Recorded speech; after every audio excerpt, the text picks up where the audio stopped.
West Indies versus India మ్యాచ్లో సంజు శాంసన్ అద్భుతమైనటువంటి ఆట తీరును ప్రదర్శించాడు. 97 రన్స్తో నాటౌట్గా నిలిచాడు.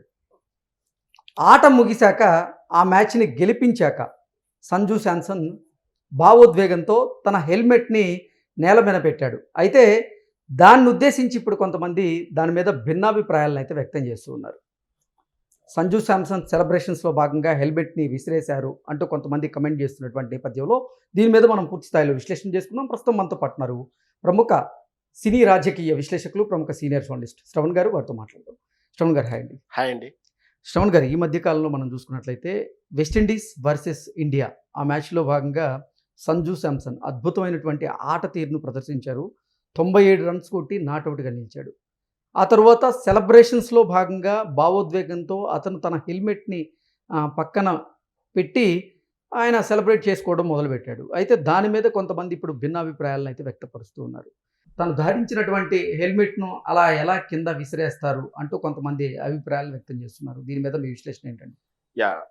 వెస్టిండీస్తో ఆడినటువంటి ఆటలు T20 సిరీస్లో అద్భుతమైనటువంటి ఆట ప్రదర్శనతోటి ఈ సంజు శాంసన్ అద్భుతమైనటువంటి రాణింపుతోటి ఏకంగా T20 ఇండియా తరపున టీము సెమీఫైనల్కి వచ్చింది. ఇది చాలా ఆనందించవలసిన విషయం.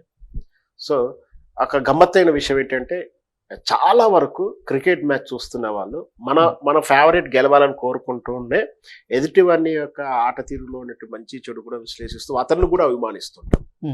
సో గెలుపు మనోడు గెలవాలనుకున్నా కూడా ఇదంతా కూడా సహజంగా జరుగుతున్నటువంటిది.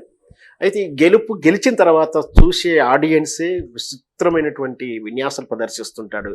చూస్తున్నప్పుడు కూడా సిక్సర్ కొట్టగానే తానే ఏదో కొట్టినట్టు ఫీల్ అవ్వడం, బాగా ఆపుకోలేక, లేదా కొట్టాల్సిన సమయంలో 4 కొట్టాల్సిన టైంలో అవుట్ అవుతే చాలాసార్లు చూసాం. టీవీ పగల కొట్టడం కానీ, ఫ్రస్ట్రేషన్గా ఫీల్ అయ్యి ఆ పక్కనుండే పగల కొట్టడం, చూస్తున్న ప్రేక్షకుడు అలా చేస్తున్నప్పుడు తన ప్రతిభతో ఆట ఆడిన వ్యక్తి ఎంత ఆనందానికి లోనవుతాడు అనేది మనం చూడాలి. అయితే ఇక్కడ కొంచెం అంటే నార్మ్స్ ఉన్నాయి, అంటే ఫార్మాలిటీస్ ఉన్నాయి, సూత్రాలు ఉన్నాయి, లేదా నియమాలు ఉన్నాయి. యాక్చువల్గా ఏంటంటే క్రికెట్ బోర్డు ICC రూల్స్ ప్రకారం ఏంటంటే క్రికెట్ ప్లేయర్ ఎవరైనా సరే ఆ మైదానంలో with in the game period, అంటే ఆట ప్రారంభం నుంచి ఎండింగ్ వరకు ఎక్కడా కూడా ఆ క్రికెట్ మెటీరియల్ అయినటువంటి ఆ స్టంప్ కానీ, హెల్మెట్ కానీ ఇవేవి కూడా ఎగరవేయడాలు, విసిరేయడాలు ఇవి చేయకూడదు, నిషేధం. దీనికి పెట్టడానికి పరమార్థం కూడా ఉంది. అర్థమేమో కానీ పరమార్థం ఉంది. ఎందుకంటే భాగోద్రేగానికి గురై వ్యతిరేక వారి మీద విసిరితే ఏంటంటే క్షణిక ఆవేశంలో జరిగితే దాడికి ఇట్లా జరిగే అవకాశాలు ఉన్నాయి. అట్లాంటి వస్తువుల బిహేవియర్నే కొంచెం నియమాల ప్రకారం వాటిని విసిరేయడం కానీ గాల్లో వేరకూడదు అనేది నియమం. అట్లా అని చెప్పి వాటిని వాడుకోవద్దు, ముట్టుకోవద్దు అని కాదు. సో ఇప్పుడు ఈ సంజయ్ శాంసన్ చేసింది అట్లా విసిరేసిన దాని కింద వస్తుందా రాదా, దానివల్ల దాన్ని నిషేధిస్తే అతన్ని బ్యాన్ విధించబోతున్నారు అంటూ కూడా వార్తలు వింటా ఉన్నాం. వాస్తవానికి అయితే బ్యాన్ విధించేదానికి కొన్ని ప్రాసెస్లు ఉంటాయి.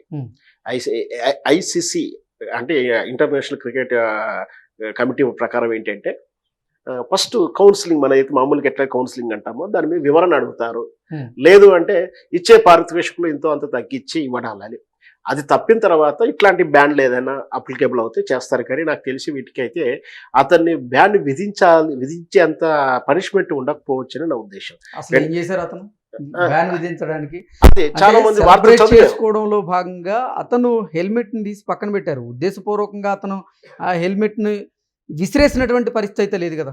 గాల్లో పెట్టాడు, తీసిన గాల్లో ఎగిరేసి పక్కకు పెట్టాడు అనేది వాదన. సరే ఏం జరిగినా కూడా ఇక్కడ జరుగుతున్న దాని గురించి అసలు క్రికెట్ లో కొన్ని సెంటిమెంట్స్ ఉంటాయి మనకు సహజంగా. వీటి గురించి మనం ప్రస్తావన చేయాల్సి ఉంటుంది. వాస్తవానికి అంటే క్రికెట్ కొత్తదేం కాదుగా. కపిల్ దేవ్, సచిన్ టెండూల్కర్, సునీల్ గవాస్కర్ ఉన్న పాయింట్స్ చూస్తా ఉన్నాం. సునీల్ గవాస్కర్ గారు మనకు తెలుసు ఇక్కడ ఎక్కువ కాదు క్లాత్ ఏదో కట్టేసుకుంటున్నట్టుగా ఉంటుంది, లేదా ఒకే కలరు అది జెర్సీలు వాడడం కానీ, ఇట్లాంటి ఎవరి ఇష్టం వాళ్ళు. సునీల్ గవాస్కర్ అనుకుంటా స్టూడియోకి రాగానే ఒకసారి చిన్నగా అలా బ్యాట్ని అంటే 100 పార్ట్లోనే చిన్నగా ఇలా తట్టి కొట్టడం కానీ, కొందరికి సెంటిమెంట్ ఏంటంటే ఒక 5 ఓవర్స్ తర్వాత బౌలింగ్ చేసే వాళ్ళు ఫీల్డ్ని మార్చడాలు ఇట్లాంటివి ఉండే. కొందరికి ముఖ్యంగా సునీల్ గవాస్కర్ అయితే బాంబే వాంఖేడా స్టేడియం అంటే అచ్చొచ్చిన స్టేడియంగా ఎందుకంటే వాళ్ళ మీద అక్కడ నేర్చుకుంది అక్కడే కాబట్టి ఆయన కలిసి వస్తుంది అట్టుగాను. ఒకసారి వరల్డ్ కప్ కొట్టిన తర్వాత ఇంగ్లాండ్ మైదానంలో వరల్డ్ కప్ కట్టిన తర్వాత అదే స్టేడియంలో ఆడితే మనకి ప్రపంచ కప్ మనకు వస్తుందని ఇట్లా కపిల్ దేవ్ గారికి కానీ ఎవరికైనా ముఖ్యంగా సచిన్ టెండూల్కర్ గారి విషయం తీసుకుంటే తన భార్య ఫ్యామిలీలో ఎవరు కూడా స్టేడియంలో లైవ్ చూడకూడదు అని ఒక సెంటిమెంట్ అతనికి ఉందట, కానీ బయటికి చెప్పరు ఆ విషయాన్ని. వాళ్ళంతా కూడా ఇంట్లోనే చూస్తారు కానీ స్టేడియంలో చూడరు. ఇట్లాంటి చిన్న చిన్న నమ్మకాలు ఉంటాయి, సెంటిమెంట్లు ఉంటాయి. ఇవితో పాటు ఆనందం వచ్చినప్పుడు ఆనందం తట్టుకోవాలి కదా, అందుకనే అట్లా సెంటిమెంట్లు ప్రదర్శించవచ్చు, దానికి తప్పేం లేదు. దానిలో భాగంగా వీళ్ళు ఆనందాన్ని ప్రదర్శిస్తున్నప్పుడు ప్రదర్శించవచ్చు, కానీ అది ఇతరుల మీద దాడిగా భావిస్తేనో లేదా కోపంతోనో అసహనంతోనో ఫ్రస్ట్రేషన్తోనో క్షణికావేశంతో చేసింది అయి ఉంటే మాత్రం కొంచెం పనిష్మెంట్ చేయదగినదిగా చూస్తారు. చేసిందంటే ఇంతకుముందు చెప్పినట్టుగానే ఏంటి అది వాస్తవానికి ఎక్స్ప్లెనేషన్ తీసుకోవచ్చు వాళ్ళ నుంచి.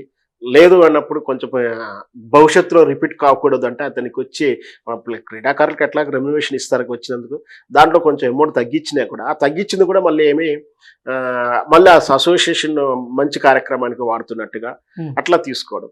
ఎక్కడో మరీ క్షణికావేశంలో ఇతరుల మీద కవ్వింపు చర్యలు ఏదంటే రెచ్చగొట్టే చర్యలు కొన్ని సందర్భంలో జరిగిన సందర్భంలో ఉంటాయి. ఎక్కువ ఫుట్బాల్ మ్యాచ్లు ఇట్లాంటి స్పోర్ట్స్ ఎక్కువగా వస్తాయి. అంటే జాతిని హేళన చేస్తున్నట్టు కానీ రంగుని హేళన చేస్తున్నట్టు కానీ కవ్విస్తున్నట్టు సైగల ద్వారా ఇవి కూడా నిషేధం.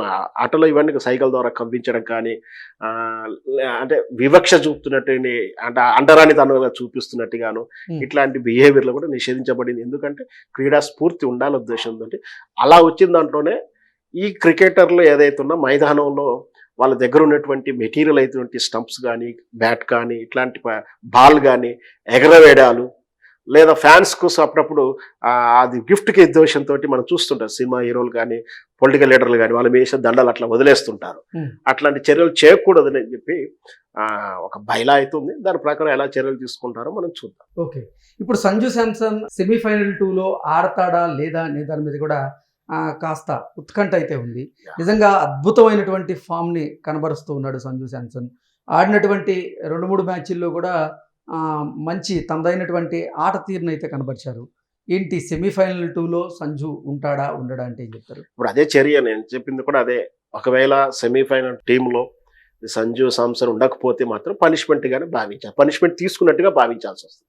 కానీ అది ఒకవేళ నిజంగా బైలా ప్రకారం మనకు నచ్చకపోవచ్చు ఆ బ్యాన్ విధించడం అనేది, కానీ వాళ్ళు ఒకవేళ వాళ్ళ ఏఐసిసి రూల్స్ ప్రకారం బ్యాన్ చేయాల్సి చేస్తే మాత్రం ప్రజలు అంటే క్రీడాభిమానులు ఎవరు కానీ క్రికెట్ అభిమానులు ఎవరు హర్షించరు. ఎందుకంటే ముఖ్యంగా భారతీయులు ఎవరు కూడా హర్షించరు. ఎందుకంటే అతని వల్లనే సెమీఫైనల్ ఎలిజిబిలిటీ వచ్చింది. తను ఏమీ అంటే మోసం చేసు చీట్ చేసు ఆటలో చీటింగ్ లాంటివి వచ్చేసి అంటే కొన్ని సందర్భాలు బాల్ ట్యాంపరింగ్స్ ఇవన్నీ ఉంటాయి దాంట్లో. అట్లాంటివి ఏం చేసినట్టు కాదు, గెలిపించిన తర్వాత చేసిన బిహేవియర్ అది. సో దానికి పనిష్మెంట్ ఇవ్వరు ఖచ్చితంగా. నాకు తెలిసిన నా అవగాహన ప్రకారం అతను సెమీఫైనల్కి వెళ్తాడు. ఏదైనా ఉంటే నేను ఇంతకుముందు చెప్పినట్టు మొదటిగా ఆయన నుంచి ఎక్స్ప్లెనేషన్ తీసుకోవడం కానీ లేదంటే రెమ్యునరేషన్లో ఉన్న తగ్గించే విషయం కానీ ఏవి రూల్స్ గట్టిగా ఉంటాయి, రూల్స్ కాక క్లియర్గా రాసి ఉంటాయి. అంటే ఆనందంతో కానీ ఒకే విషయంలో కానీ ఏ విధంగా ఉన్నట్ల హెల్మెట్ కింద పెట్టడం బాల్ విసిరగొట్టడాలు ఇట్లా ఏవి చేయకూడదని కఠినంగా నియమాలు ఉంటే మాత్రం ఈ విధంగా ఏదో ఎక్స్ప్లెనేషన్ తీసుకున్న చిన్నపాటి రెమ్యునరేషన్ తగ్గించేది ఉంటుంది. కానీ పై ఆటకు వెళ్లకుండా నిషేధించితే మాత్రం నిజంగా రూల్స్ మార్చుకోవాల్సిన పరిస్థితి ఉంటుంది తప్పించి ఇట్లా చేస్తే అభిమానులు దూరం అయ్యే పరిస్థితి ఉంటుంది. కాబట్టి ఖచ్చితంగా నాకున్న ప్రకారం ఖచ్చితంగా సంజయ్ శాంసన్ అయితే సెమీఫైనల్కి వెళ్తాడని ఆశిస్తున్నాను. Okay, thank you so much.